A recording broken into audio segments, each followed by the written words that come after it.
everybody, and welcome to Vintage Mego. I'm Brian, your host, and this week we are going to do part 2 of our look at the 1976 Mego catalog. If you recall from our first installment, we covered things like the Star Trek line, the world's greatest superheroes, mainly returning action figure brands to Mego. This second edition will be mainly new things Mego was trying to introduce, and a lot of it is outside of the action figure aisle. They had done a really good job in the action figure category, but now we're looking to expand to other sections of the toy store. And as we go through this, I'm going to try and explain how much this year really put Mego on the national radar. Mego's president, Marty Abrams, always wanted to be a Madison Avenue, Mad Men, ad agency type.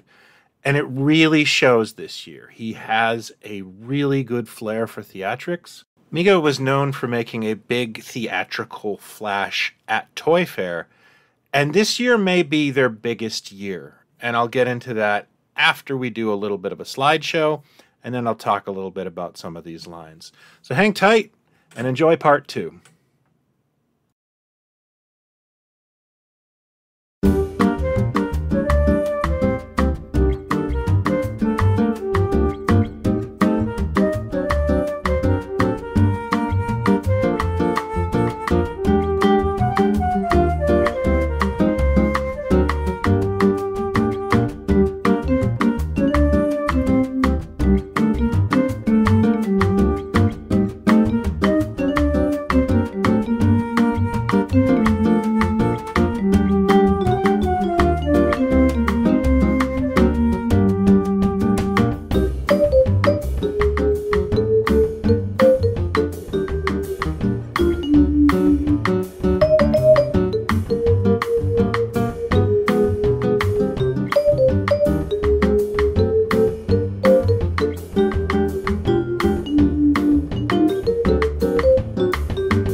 So first off, 1976 was the premiere year for the comic action heroes. I have done a lot of videos about the comic action heroes. They are literally one of my favorite and happiest childhood memories. I was 5 when this came out, and I just remember being blown away by this toy line. 1976 was a magical year full of lots of superhero merchandise like Crazy Foam, and of course, Mego was leading that charge. And the comic action heroes were following a trend in the marketplace, and that was started in the United States, at least, by Fisher-Price, who had created a line called the Adventure People. It sold very, very well, and a year after it debuted, a lot of people followed suit with these kind of 3 3/4 inch action figures and play sets. It was a great way to sell a bigger environment. Like it was hard to sell play sets for figures that were 8 inches tall or 12 inches tall, but the 3 3/4 inch scale was absolutely perfect for it. And as we all know, this would become the dominant action figure scale by the end of the decade, thanks to Star Wars also copying the Fisher-Price Adventure People.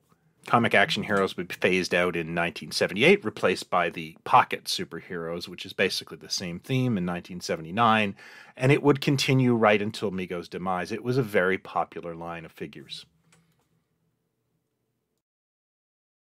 I've talked about our gang in the 1977 Mego catalog video, but this is one of those lines that Mego took a shot at. This is one of those lines that feels like it should have worked. I mean, the Little Rascals were very well known. The show was syndicated all over the world. And you also had like parental and grandparent recognition for the characters, which was huge. It just didn't take off for whatever reason. I can honestly tell you, if I had saw those as a kid, I would have wanted them. I do not believe they got distributed in Canada. Muhammad Ali was one of two big celebrity gets that year that really got Mego a lot of national attention. I mean, the champ showing up at Toy Fair was an incredible big deal, and there's a lot of funny anecdotes out there about that. I know Marty's talked about it a few times. The toy itself really wasn't a big seller, and there's a lot of theories on that. Some people just felt it wasn't the right time for it. My personal feeling on it is that I think, Mattel had gone heavy with Big Jim's Olympics the year before, and they included a boxing set, and that laid an egg. It actually hurt Big Jim, and they kind of had to scramble and reorganize the toy line. I kind of think that had a lot to do with it. The Muhammad Ali line looks a lot like Big Jim. It's the same scale.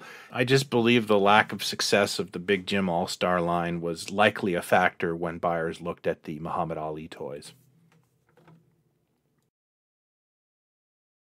76 was a year for games for Mego, and this is a very wise move. A good hot-selling board game can really make or break your company. In fact, it's largely known that Hasbro nearly went under in the late 70s were it not for Hungry Hungry Hippos.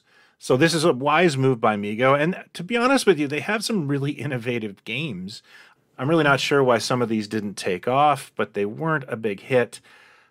The most famous, or I guess infamous one from this year would be Ball Buster. How the heck did they get away with this game?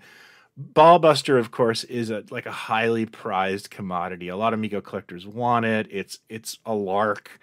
I have no idea if it's a fun game, but it definitely is a conversation piece. As much as I'm a fan of Mego superheroes and action figures, you cannot downplay the importance of the Cher line to Mego. This really put Mego on the map. One, it got them into the fashion doll category, a place where they kind of remained until the end with different brands. But the Cher get and the appearances at Toy Fair, Sonny and Cher also appeared at Canadian Toy Fair for Grand Toys. It was a massive success. It burned brightly, but not for a long time. The Cher line is really well done. I mean, they pulled out all stops with, play sets and Bob Mackie outfits. And like I said, they placed a ton of orders for this. This was probably Mego's biggest hit of 76. Unfortunately, in 77, the Sonny and Cher show got canceled, but Mego had already moved on to Farrah Fawcett by that point. Just a heads up that Toy Ventures magazine issue 4 is set to ship next week. If you haven't pre-ordered already, there is still an opportunity to get the Mad Monsters pennant we're including. This is one of our best issues yet, and I hope you'll come on board. Links to order are in the description below. So thank you everybody for joining me on my look at the 1976 Mego catalog. If you're new to this, please, I hope you'll consider liking and subscribing. I do this every week. I'd love to know what your favorite item or toy line from this retrospective is. You can let me know in the comments below or hit me up in our Facebook group, Megomania, and of course the forums at MegoMuseum.com. Also, if you're interested in any of the awesome footage I was showing, I will add links to the original posts, and I sincerely hope you'll check them out. That's it for this time. Thank you for watching.